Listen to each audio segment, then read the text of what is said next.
বিপুল পরিমাণ জাল নোট উদ্ধার খবরের শিরোনামে শামশেরগঞ্জ। শামশেরগঞ্জ থানার পুলিশের হাতে বিপুল পরিমাণ জাল নোট উদ্ধারের ঘটনা ঘিরে চাঞ্চল্য ছড়ালো এলাকায়। শুক্রবার সন্ধ্যায় গোপন সূত্রে খবর পেয়ে জঙ্গিপুর পুলিশ জেলার অন্তর্গত শামশেরগঞ্জ থানার পুলিশ ধুলিয়ান ফেরিঘাট এলাকায় বিশেষ অভিযান চালিয়ে 1,71,500 টাকার জাল নোট উদ্ধার করে পুলিশ। সেই অভিযানেই এক জাল নোট কারবারিকে হাতে নাতে আটক করা হয়। পুলিশ সূত্রে জানা গেছে, ধৃত ব্যক্তির নাম নবিরুল ইসলাম, বয়স 57 বছর। তার বাড়ি মুর্শিদাবাদের সুতি থানার হাসানপুর এলাকায়। পুলিশের অনুমান, ধুলিয়ান ফেরিঘাট এলাকায় জাল নোটগুলি হাত বদলের আগেই অভিযুক্তকে আটক করা সম্ভব হয়েছে। প্রাথমিক জিজ্ঞাসাবাদের সময় অভিযুক্তের কথাবার্তায় অসঙ্গতি ধরা পড়ে।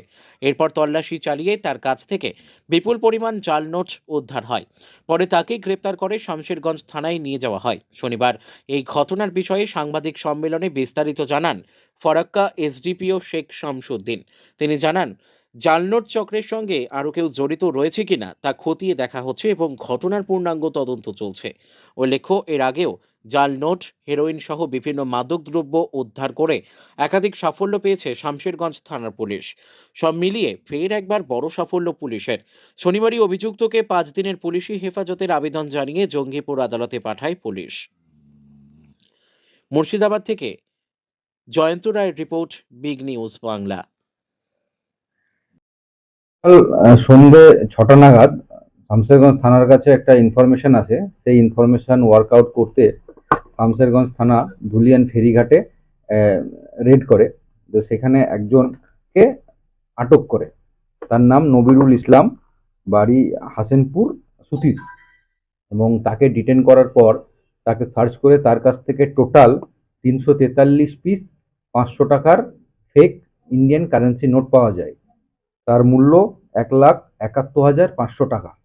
আজকে তাকে আমরা তারপরে তাকে অ্যারেস্ট করা হয় এবং একটা স্পেসিফিক কেস আমরা স্টার্ট করেছি এবং আজকে তাকে আমরা কোর্টে ফরওয়ার্ড করব 5 দিনের পিসিপিআর সহ। কোথায় নিয়ে যাচ্ছিল ওগুলো? এটা আমরা এখন তদন্ত করছি। এটা ওই পারে নিয়ে যাওয়ার চেষ্টা করছিল, ঘাটের ওই পারে। এর সাথে কি কেউ আর জড়িত আছে? হ্যাঁ, আমরা ইনভেস্টিগেশন করছি। কার কাছ থেকে টাকাটা নিয়েছে, কাকে দিচ্ছিল, এগুলো আমরা ইনভেস্টিগেশন করে দেখছি। বেশ কয়েকবার এইরকম জাল নোট ধরা পড়েছে শামশেরগঞ্জে। এই বিষয়ে কি বলবো? না, আমরা সদা তৎপর আছি। এই ধরনের যে কোনো অপরাধকে আটকানোর জন্য আমরা সদা তৎপর। এই জন্যই আমাদের টিম খুব ভালো কাজ কাজ করছে। এর আগে একবার 16 লাখ টাকা, একবার 6 লাখ, একবার 2 লাখ আমরা এইভাবে ফেক ইন্ডিয়ান কারেন্সি নোট আমরা ধরেছি।